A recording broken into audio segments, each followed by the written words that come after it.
Does that make sense? Okay, so this, let me be honest. This is what I mean.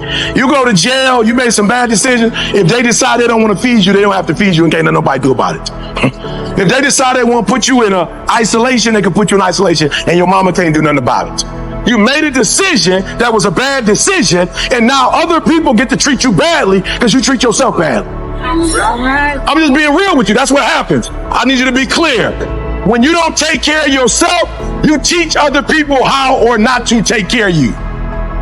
So when you take care of yourself and you make good decisions, you surround yourself with people now who see you are a good decision maker and they treat you differently. And let me tell you what happens 90% of the time when I walk away and they say, no, this is how it's going to be, and I walk away, I usually get a call 24 hours later.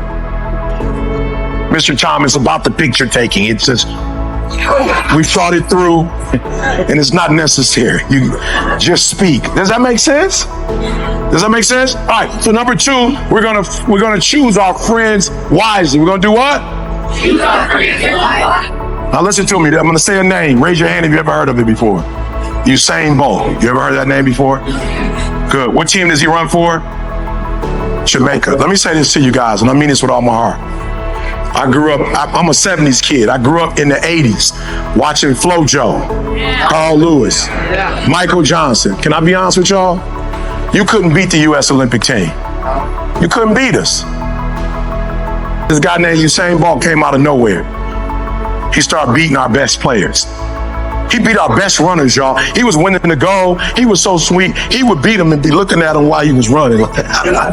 He like, nah. They couldn't do nothing. But guess what? There were some other people in Jamaica. Be careful who you hang with. There were some other people in Jamaica, some men who started training with Usain Bolt. And then all of a sudden, Usain Bolt beat us. Then all of a sudden, the 4x4 relay, now they beating us. And then I guess the women found out what they were doing, and the women started practicing with him. And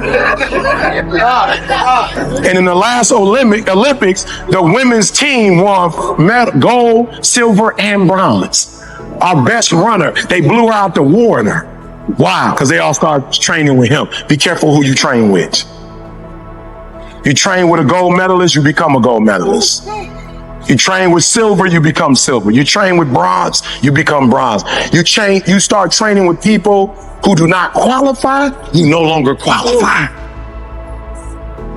I made a decision to get the New York Times, and I got with a friend who connected me with somebody who had already got 3 books that were New York Times bestsellers and helped 5, 6 other people get it. And so when I joined, it was easy for me to do it because I started hanging with people who did it. If you're a high school, you're struggling in school, you probably need to start running with A students. Go and get your little lunch money and start paying for them to eat. Start putting your little money to the side. Be like, look, let's study, food on me. All the pizza y'all want, I got it. Drinks, everything on me. Dessert on me. And you start studying with gold medal studiers. And watch you become one. I went from a high school dropout, homeless. I failed English twice in college. And I'm not talking about the 300 level, the 101. I failed a 101 twice. They felt so bad for me, I didn't even have to take it the 3rd time. I just clept it and got it. They were like, don't even worry about taking it again. They're going to take a test and see if you can pass. But I just wrote a New York, why? Because I started hanging with. Good. A, you can see the A, write the A down. The A is be your authentic self. You owe you to make great decisions.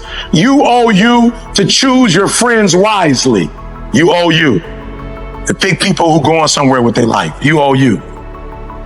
You owe you. I picked Dee Dee when I was 16 years old in church. I started dating Dee Dee because she was doing something with her life. And she got on my last nerves, but she forced me to go get my GED. I will never forget. Dee Dee called me to her house.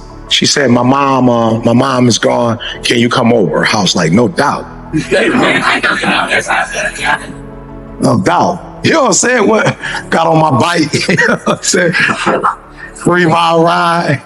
I was just riding over. Her mom is gone. Her mom is gone. She invited me over. Wow, finally. Her mom is gone. Her mom is gone. Finally, after all these months, it's on and popping.